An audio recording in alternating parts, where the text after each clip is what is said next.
चलिए हमारा अगला चैप्टर स्टार्ट करते हैं। उसका नाम है क्वाड्रेटिक इक्वेशंस। देखिए, इक्वेशंस के बारे में तो आप ऑलरेडी बहुत डिटेल में स्टडी कर चुके हैं। इक्वेशंस हम उन अलजेब्रिक एक्सप्रेशंस को बोलते हैं जिनमें इक्वल टू साइन लगाओ, जैसे 2x प्लस 1 इक्वल टू 0। ये एक लीनियर इक्वेशन है। लीनियर क्यों? क्योंकि इसकी डिग्री 1 है, इसमें जो वेरिएबल है उसकी डिग्री 1 है, इसलिए एक लीनियर इक्वेशन है। वैसे अगर हम देखें तो x plus y equal to 2, ये भी क्या है?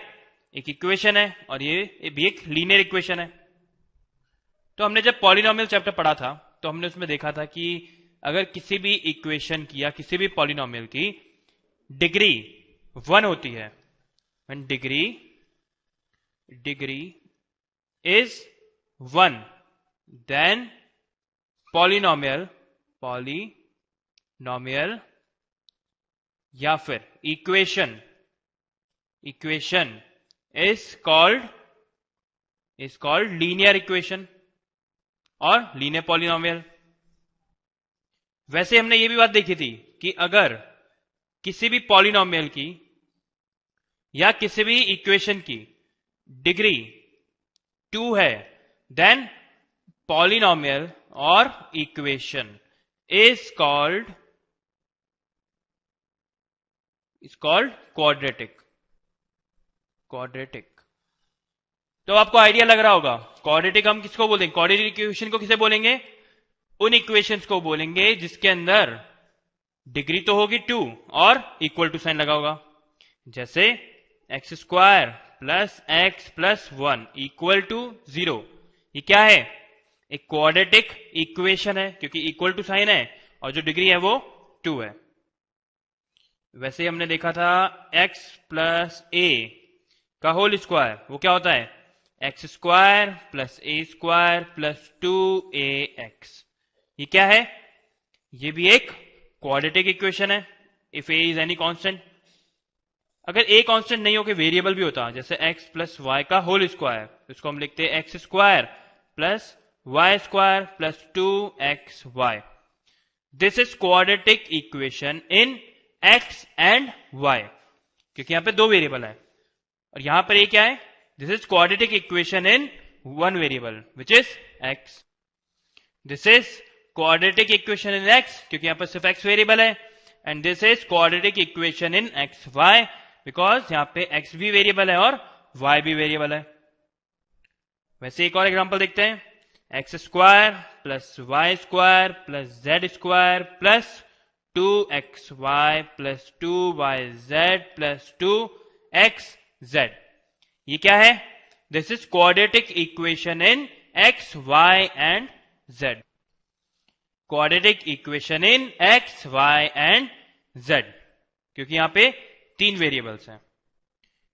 वैसे अब हम जो क्वाड्रेटिक इक्वेशन की डिटेल में बात करेंगे वो हम सिर्फ x की टर्म्स में करेंगे या सिर्फ y की टर्म्स में बात करेंगे। इट मींस सिंगल वेरिएबल की बारे में बात करेंगे। तो चलिए हमारे चैप्टर स्टार्ट करते हैं क्वाड्रेटिक इक्वेशंस का। Roots of quadratic equation.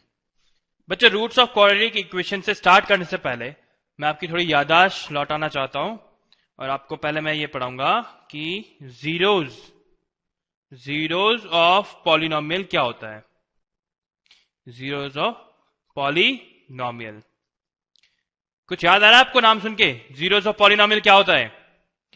हमने बात करी थी कि किसी भी पॉलिनोमियल में से a x square plus b x plus c, किसी भी पॉलिनोमियल में इसके कुछ जीरोज होते हैं। जीरोज होते हैं मतलब अगर मैं इसे नाम दे दूं f x equal to a x square plus b x plus c, अगर इसकी किसी वैल्यू पे से एट एफ अल्फा इसकी वैल्यू 0 हो जाती है, it means a alpha square plus b alpha plus सी।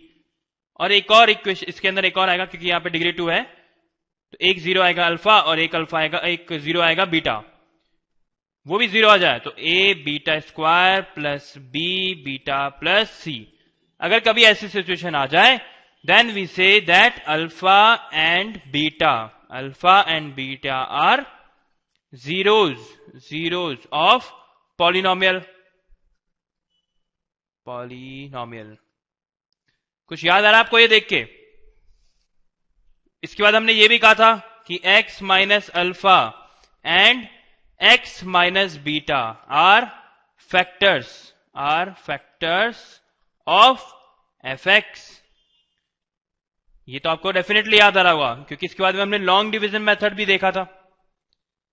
तो बच्चों क्वाड्रेटिक के केस में, क्वाड्रेटिक इक्वेशंस के केस में हम इन अल्फा एंड बीटा को जीरोस ऑफ पॉलिनोमियल नहीं बोलते, क्योंकि यहां पे पॉलिनोमियल नहीं है, यहां पर क्या है? इक्वेशन है।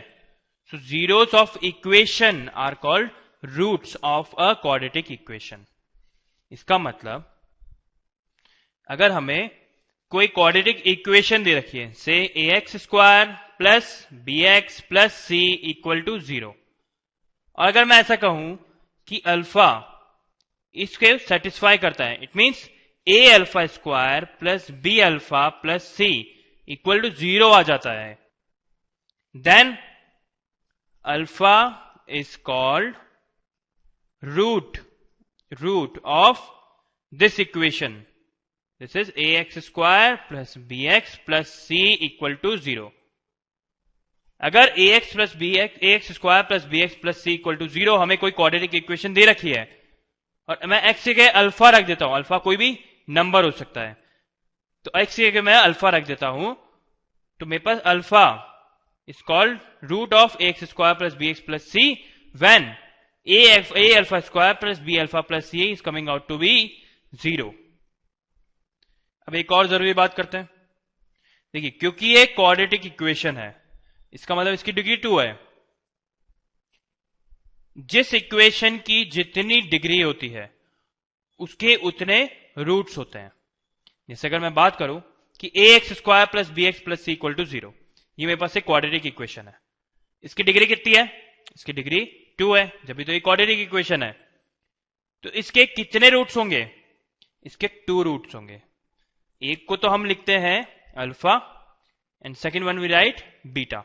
Alpha and beta are roots of quadratic equation.